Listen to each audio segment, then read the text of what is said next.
Hello viewers, இன்றைக்கி வீடியோவில் அல் Rashid mall அதை பற்றி தான் பார்க்க போகிறோம். வீடியோக்குள்ளே போகிறதுக்கு முன்னாடி மறக்காமல் சேனலை சப்ஸ்கிரைப் பண்ணுங்கள். இது வந்து எங்களுடைய பழைய காலேஜ். கொரோனாக்கு முன்னாடி வரைக்கும் நாங்கள் இங்கே தான் இருந்தோம். கொரோனாக்கு அப்புறம் தான் நாங்கள் வந்து அந்த புது காலேஜுக்கு மாறி போனோம்.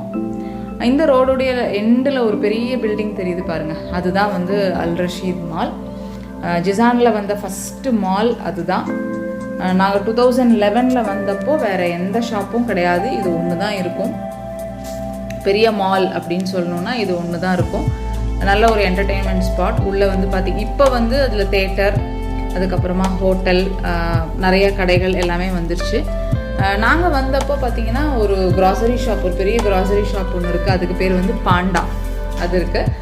அதுக்கப்புறம் சின்ன சின்ன ஷாப்ஸ் இருக்கும், அவ்வளோதான். பட் இப்போ வந்து பார்த்திங்கன்னா தேட்டர் வந்துருச்சு, பெரிய மேரியாட்னு சொல்லிட்டு ஒரு ஹோட்டல், ரொம்ப கிராண்டாக மாற்றிட்டாங்க. இந்த மாலில் இன்னொரு விஷயம் என்னன்னு கேட்டிங்கன்னா, என்னுடைய லைஃப் ஸ்பேனில் நான் முதல்ல பார்த்த மால் இதுதான். அதுக்கப்புறம் வெக்கேஷனில் ஊருக்கு போனப்போ தான் கோயம்புத்தூரில் இருக்கிற அந்த ப்ரூக் ஃபீல்டு, ஃபன் மால் இதையெல்லாம் போய் நான் பார்த்தேன். ஸோ என்னுடைய லைஃப்பில் நான் வந்து அல் ரஷீத் மால் தான் ஃபஸ்ட்டு மால் நான் பார்த்ததுலேயே. இது ரொம்ப பியூட்டிஃபுல்லான மால். இது வந்து ஜித்தா, ரியாத் எல்லா இடத்துலையுமே வந்து உங்களுக்கு அல் ரஷீத் மால் இருக்கும்.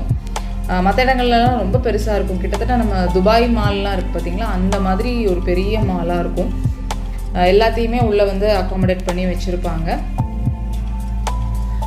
அடுத்த விஷயம் பாருங்கள், நான் சொன்ன மாதிரி 13 years பேக் இந்த மால் எப்படி இருந்ததோ அதே மாதிரி இப்போவும் இருக்குது. அதே பளபளப்பு, அதே மாதிரி புதுசாக.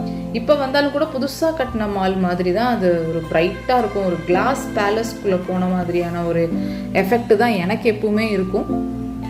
இந்த துபாய் மால் மாதிரியே தான். கீழே கிரவுண்ட் ஃப்ளோரில் வந்து பார்த்திங்கன்னா ஸ்டார்பக்ஸ் இருக்குது. இந்த ஸ்டார்பக்ஸில் ஒரு காஃபி ஆர்டர் பண்ணிவிட்டு வெயிட் பண்ணிகிட்டு இருந்தோம். பட் இந்த காஃபியை குடித்தோம்னா அதுக்கப்புறம் எதுவுமே சாப்பிட முடியாது, அந்த மாதிரி தான் இருக்கும். ரொம்ப ஸ்ட்ராங்கான காஃபி. நான் லைட்டாக போடு அப்படின்னு சொல்லியிருந்தேன், ஆனாலும் அந்த பொண்ணு வந்து கொஞ்சம் ஸ்ட்ராங்காக தான் போட்டு கொடுத்துருந்தா. அந்த காஃபி பீனே இந்த ஊரில் வந்து பார்த்திங்கன்னா இந்த காஃபிக்கு வந்து ரொம்ப முக்கியத்துவம் கொடுப்பாங்க.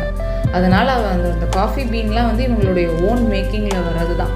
அதனால் இவங்க போடுற காஃபி வந்து பார்த்திங்கன்னா பயங்கர ஸ்ட்ராங்கான காஃபியாக தான் இருக்கும். இவங்க அதை தான் லைக் பண்ணுறாங்க கூட. சுகர் கம்மியாக இருக்கும், ஆனால் அந்த திக்னஸ் வந்து பார்த்திங்கன்னா ரொம்ப ஹெவியாக இருக்கும். அடுத்து இது வந்து ஒரு பெர்ஃப்யூம் ஷாப்பு. யாருக்காவது கிஃப்ட் பண்ணணும் அப்படின்னு சொன்னால் இந்த மாதிரி பாக்ஸில் வச்சு கொடுக்குற மாதிரி இருந்துச்சு. இப்போ இது வந்து பார்த்திங்கன்னா நமக்கு ஃபஸ்ட் ஃப்ளோரில் இருந்து பார்த்தா இது மாதிரி தான் ஒரு வியூ கொடுக்கும். ஃபஸ்ட் ஃப்ளோரில் வந்து கொஞ்சம் இந்த க்ராசரிஸ் நான் சொன்னேன் இல்லையா, பாண்டான்னு சொல்லி அந்த மாதிரி ஒரு கடையும், இன்னும் கொஞ்சம் ட்ரெஸ்ஸஸ் ஷாப்ஸு, அதுக்கப்புறம் வாட்சு, டாய்ஸு, மேக்கப் செட்ஸ்ன்னு சொல்லிட்டு ஒரு செக்ஷனே இருக்குது ஃபஸ்ட் ஃப்ளோரில். தேட்டருக்கு வந்து பார்த்தீங்கன்னாக்கா செப்பரேட் என்ட்ரன்ஸு. அடுத்தது மேரியாட் ஹோட்டல்னு சொல்லி ஒரு ஸ்டார் ஹோட்டல் இருக்குது, அதுவும் வந்து செப்பரேட் என்ட்ரன்ஸில் தான் போகணும். அங்கே வந்து மேரேஜ் ஹால், பார்ட்டி ஹால் எல்லாம் கூட வச்சுருக்காங்க. இது வந்து செகண்ட் ஃப்ளோர். செகண்ட் ஃப்ளோரில் சில்ட்ரன்ஸுடைய பிளேயிங் ஏரியா, அதுக்கப்புறம் ஹோட்டல். அதாவது எப்படி இருக்குன்னு பார்த்தீங்கன்னா நிறைய சேர்ஸ் போட்டு ஒரு ஹால் மாதிரி அப்படியே வச்சுருப்பாங்க, ஒரு கலர் கலராக சேர் போட்டு. இந்த ஒரு சைடில் பூரா பார்த்தீங்கன்னா ஷாப்ஸாக இருக்கும். நமக்கு என்ன ஃபுட் வேணுமோ அந்த ஃபுட் கோர்ட் நம்ம ஊர்லலாம் இருக்குது பாருங்க, அதே மாதிரி தான் இது ஃபுட் கோர்ட்டு. நமக்கு என்ன வேணுமோ வாங்கி சாப்பிட்டுக்கிற மாதிரி இருக்கும். இது வந்து மாலுடைய ஃபுல் வியூ. இப்போ எங்களுக்கு வந்து பாப்பாவுடைய பிக்கப் பண்ணுற டைம் ஆனதுனால சரி பாப்பாவையும் பிக்கப் பண்ணிட்டு வந்துட்டோம். ஆக்சுவலாக நீங்கள் லஞ்ச் வந்து நாங்கள் இங்கே முடிச்சிடலாம் அப்படிங்கிற மாதிரி பிளான் பண்ணி தான் கூட்டிகிட்டு வந்தோம். கொஞ்சம் நேரம் இங்கே பாப்பாங்களை விளையாடவும் வச்சுட்டு அதுக்கப்புறமா வீட்டுக்கு கூட்டிகிட்டு போய்க்கலாம் அப்படின்னு சொல்லிட்டு வந்தாச்சு. இப்போ இங்கே வந்து பார்த்திங்கன்னா ஆஃப்டர்நூன் வந்து கேட்டப்போ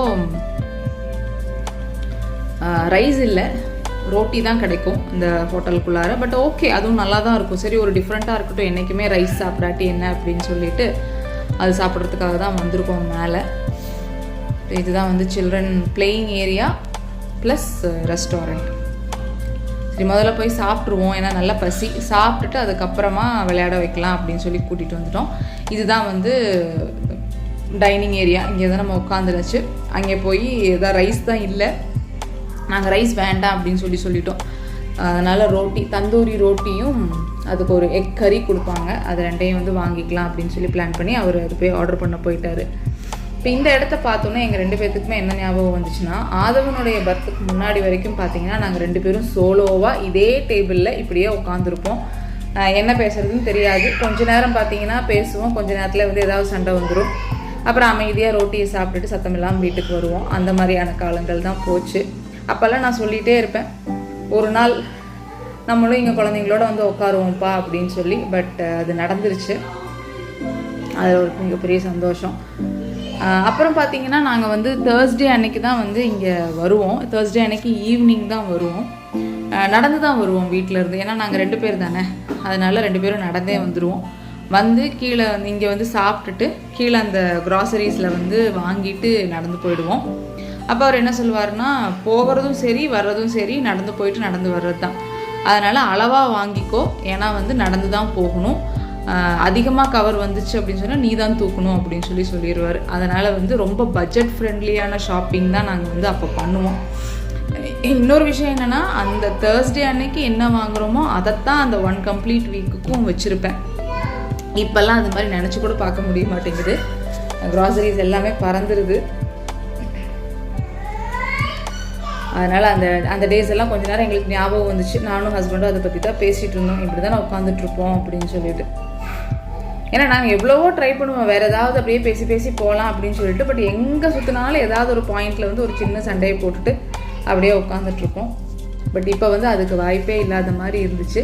ரெண்டாவது இன்னொரு விஷயம் என்னென்னா, அப்போல்லாம் வரும்போது பார்த்திங்கன்னா ரொம்ப ஸ்டைலாக ஹேண்ட்பேக்கை வச்சுட்டு அப்படியே அமைதியாக உட்காந்துட்ருப்போம்.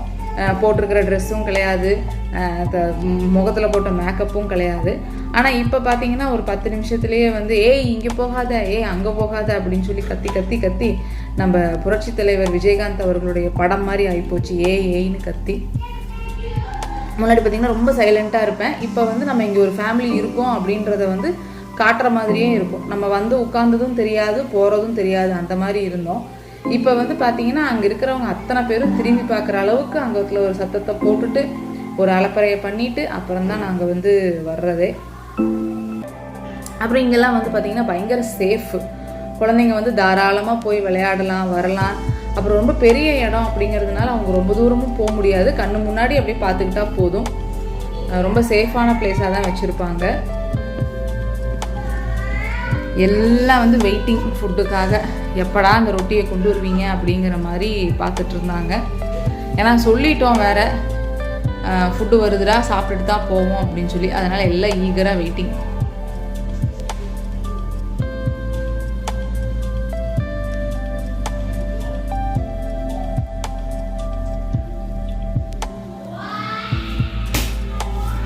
என் பிள்ளைங்களை பொறுத்த வரைக்கும் பார்த்தீங்கன்னா நான் அந்த கிளிப்பெல்லாம் குத்தி விடுவேன், ஹேர் கிளிப்பெல்லாம் போட்டு விடுவேன். அதெல்லாம் வந்து யூஸ் அண்ட் த்ரோ தான் எங்களை பொறுத்த வரைக்கும். ஏன்னா அதெல்லாம் எங்கே விழுகுது அப்படின்னே எங்களுக்கு தெரியாது. ஒன்ஸ் ஒரு தடவை போட்டு விட்டோம்னா அவ்வளோதான். போட்டோமா, பிள்ளைகளை பார்த்துட்டோமா, முடிஞ்சு. அதுக்கப்புறம் நம்ம எக்ஸ்பெக்ட் பண்ண முடியாது அதெல்லாம் சேஃபாக வீட்டுக்கு வரும் அப்படின்னு சொல்லிடலாம். அதே நாங்கள் கண்டுக்கிறதும் இல்லை. இப்போ வந்து ஆதவன் பார்த்தீங்கன்னா எங்கேயும் கான்சன்ட்ரேட் பண்ணியிருக்க மாட்டான். ஃபுல் அண்ட் ஃபுல் அந்த கடையவே தான் பார்த்துட்ருப்பான். அந்த ரொட்டியை எடுத்து கொடுப்பியா மாட்டியா அப்படிங்கிற மாதிரி. இந்த ரொட்டி வந்துருச்சு. இதுதான் வந்து சர்விங் ஸ்டைல். பாருங்கள், ஒரு மாதிரி தட்டைக்கூடையில் வச்சு தான் கொடுப்பாங்க. இது வந்து தந்தூரி ரொட்டி, நம்ம ஊரில் சுட்டு தருவாங்க இல்லையா, அந்த மாதிரி பெரிய ஓவனில் வச்சு சுட்டு கொடுக்குறது. இதனுடைய சைட் டிஷ் வந்து பார்த்தீங்கன்னா எக் கிரேவி, ஜஸ்ட்டு வெங்காயம், தக்காளி, கேப்சிகம். அது வந்து ராக் கூட தான் இருக்கும். மேலே வந்து எக்கு போட்டு அதுக்கு மேலே சீஸ் வச்சு கொடுக்குறாங்க. முட்டை பொரியல் நம்ம பண்ணுவோம் இல்லையா, கிட்டத்தட்ட அதே மாதிரி தான். மேலே வந்து சீஸ் போட்டு நம்மளுடைய ரெக்குயர்மெண்ட்டுக்கு ஏற்ற மாதிரி கொடுப்பாங்க. ஸ்பைஸியே கிடையாது, குழந்தைங்க தாராளமாக சாப்பிட்லாம். ஸோ இந்த ரொட்டியும் இந்த எக்கும் தான். இது இப்படி தான் நாங்கள் வந்து முன்னாடியும் இப்படி தான் சாப்பிட்டுட்ருப்போம். இது ரொம்ப சீப்பான ஃபுட்டு தான். முன்னாடி வந்து 10 ரியால்ஸ் இருந்தது, இப்போ வந்து 16 ரியால்ஸ் சொல்லியிருக்காங்க, அவ்வளோதான். சாப்பிட்டெல்லாம் முடிச்சாச்சு, நல்லா ஃபுல்லாகவே சாப்பிட்டுட்டோம். சாப்பிட்டதுக்கப்புறம் சரி கொஞ்சம் நேரம் பிளேயிங் ஏரியாவில் கொண்டு வந்து விட்டாச்சு. இவங்களுக்கெல்லாம் வந்து அந்த பாக்ஸு, ஒரு கார்டன் பாக்ஸ் இருக்கு இல்லைங்களா, அதுலேயே வந்து ஸ்டேரிங் மாதிரி செட் பண்ணி விளையாடிட்டு இருப்பாங்க வீட்டுக்குள்ளே. இன்றைக்கி வந்து ஆதவனுக்கெல்லாம் காரையே கையில் கொடுத்த மாதிரி ஒரு ஃபீல். அப்படியே ஓட்டிகிட்டு இருந்தேன். அதே மாதிரி தான் பாப்பாங்களுக்கும். அது ஒரு குட்டி ஸ்டேரிங் 2 இருந்ததுனால சரியாக போச்சு. எங்களுக்கு எங்கே போனாலும் இந்த 2 அமைஞ்சிடணும், இல்லைன்னா பெரிய சண்டை தான். அதனால் கொஞ்சம் நேரம் ஹாப்பியாக விளையாடிட்டு இருந்தாங்க.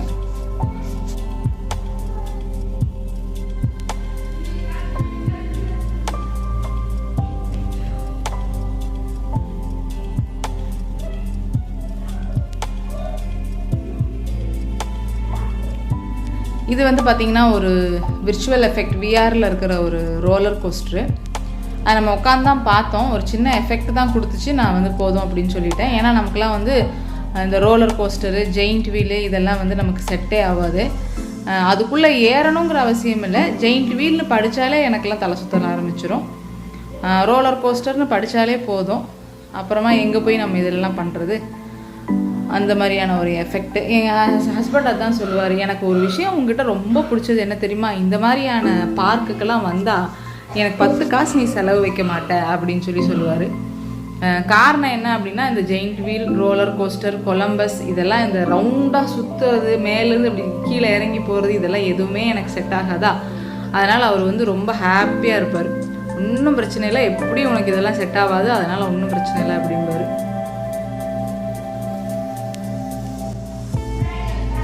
இது வந்து பார்த்திங்கன்னா ஐஸ் கேஸ்டில் அப்படின்னு சொல்லி ஒரு ஸ்னோயியான ஏரியா. ஃபுல்லாக வந்து ஐஸில் வந்து உங்களுக்கு அந்த ஸ்கேட்டிங்கு, அதுக்கப்புறமா வந்து ஐஸ் பாலில் விளையாடுற மாதிரி அந்த மாதிரியான செட்டப். இது நமக்கு சீசன் சரியில்லை, அதனால் வந்து இந்த பக்கம்லாம் கூட்டிகிட்டே போக மாட்டோம், அப்படியே கூட்டிகிட்டு வந்தாச்சு இந்த சைடு. எவ்வளோ இன்டோர் கேம்ஸ் பாருங்களேன். நமக்கெல்லாம் வந்து இந்த மாதிரியான இன்டோர் கேம்ஸ் பார்த்துருப்போமா சின்ன பிள்ளையாக இருக்கும்போது. இந்த 2K கிட்ஸ் வந்து அநியாயத்துக்கு என்ஜாய் பண்ணுறாங்க. பயங்கரமான இந்த மாதிரியான ஃபேன்சி இன்டோர் கேம்ஸ் வந்து அவங்களுக்கு நிறையா கிடைக்குது. இப்போ நம்மளை பொறுத்த வரைக்கும், இப்போ என்னையை பொறுத்த வரைக்குமெல்லாம் இன்டோர் கேம் அப்படின்னு சொல்லி கேட்டிங்கன்னா நம்ம வந்து தாயக்கட்டை, பல்லாங்குழி, பரமபதம் இதைத்தான் நம்ம வந்து இன்டோர் கேம்னு சொல்லுவோம். இவங்கெல்லாம் வந்து அதை வந்து தொட்டு கூட பார்க்க மாட்டேங்கிறாங்க. லாஸ்ட் வெக்கேஷனில் ஊருக்கு போனப்போ பார்த்தீங்கன்னா எங்கள் அப்பா வந்து இவனுக்காகன்னு போய் அந்த தாயக்கட்டையெல்லாம் தேடி வாங்கிட்டு வந்தார்.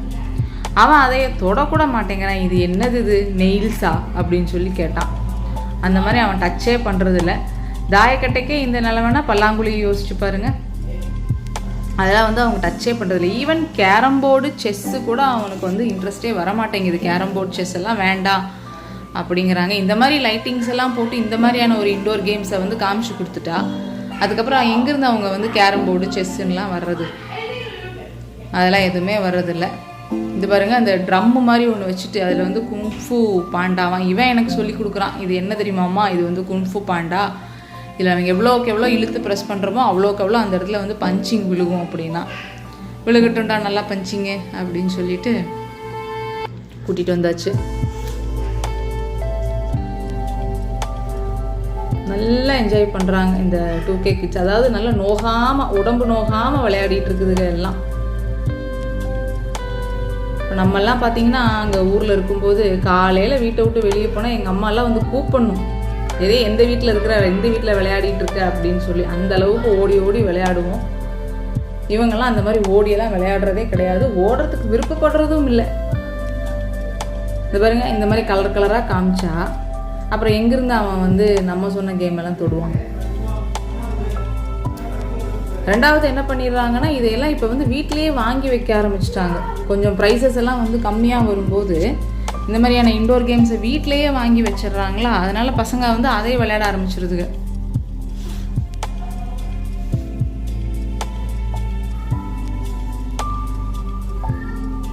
இந்த பொறுமையாக டார்கெட் ஃபிக்ஸ் பண்ணி அந்த கேம்ஸையே காணோம். இப்போ அதை வந்துட்டு நான் வந்து பொறுமையாக டார்கெட் ஃபிக்ஸ் பண்ணி விளையாடுறா அப்படின்னு சொன்னால் உடனே துப்பாக்கி எடுத்துருவான், கன் எடுத்து பாரு, இப்போ பாரு நீ சொன்ன மாதிரியே நான் டார்கெட் ஃபிக்ஸ் பண்ணி அடிக்கிறேன் பாரு அப்படின்னு சொல்லி அந்த மாதிரி ஷூட்டிங் கேம்ஸுக்கு தான் அவங்கெல்லாம் போகிறாங்க.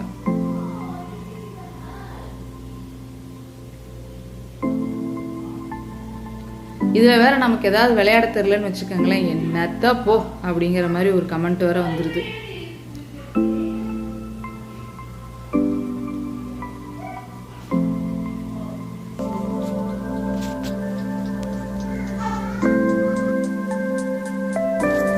அடுத்து பாருங்கள், இப்போ தான் நான் சொன்னேன் அந்த டார்கெட் ஃபிக்ஸ் பண்ணுற மாதிரி விளையாடுறா அப்படின்னு சொல்லுவேன். அப்படின்னு சொன்ன பார்த்தீங்கன்னா அதுக்கேற்ற மாதிரி இங்கே ஒரு ஷூட்டிங் கேம் வந்துருச்சு.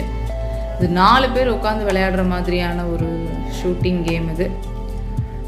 சரிவான்னு என்னை நம்பி என்னை கூட்டிகிட்டு போய் உட்கார வச்சான்.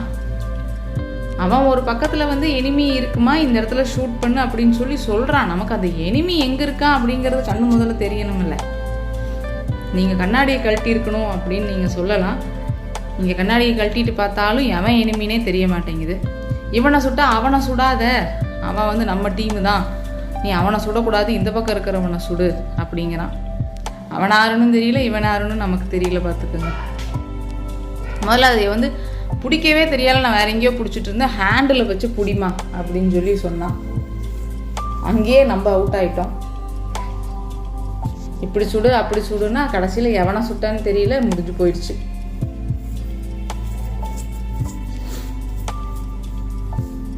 அப்புறம் ரெண்டாவது, இந்த மாதிரி இந்த விர்ச்சுவல் எஃபெக்டில் இப்படி சுற்றி சுற்றி வந்ததுன்னு வச்சுக்கோங்களேன், எனக்கு அதுவே ஒரு மாதிரி வாந்தி வர மாதிரி ஆகிப்போச்சு. சாப்பாடு வேறு சாப்பிட்டாச்சா, ரொட்டியே வெளியில் வந்துடுற மாதிரி இருந்தது. இதுங்களாம் எப்படித்தான் இதை பிடிச்சிட்டு விளையாடுறாங்களோ வேறு தெரிய மாட்டேங்குது.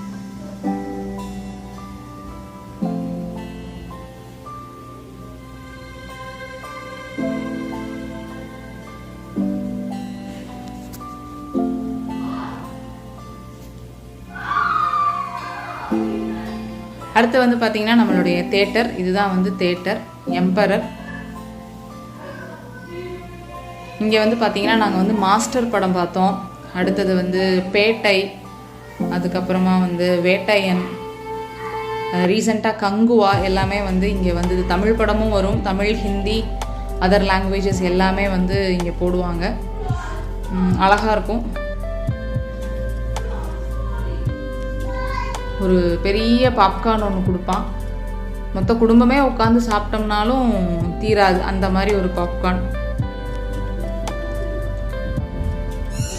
இது ஒரு நல்ல தேட்டர். இதுதான் வந்து எங்களுடைய என்டர்டெயின்மெண்ட் பிளேஸ் முன்னாடி இருந்தது. ஸோ வீடியோ பிடிச்சிருந்தா ஷேர் பண்ணுங்கள், லைக் பண்ணுங்கள், கண்டிப்பாக சப்ஸ்கிரைப் பண்ணுங்கள். சப்ஸ்கிரைப் பட்டனை அமுத்திட்டு அதுக்கப்புறமா க்ளோஸ் பண்ணால் போதும். தேங்க்யூ.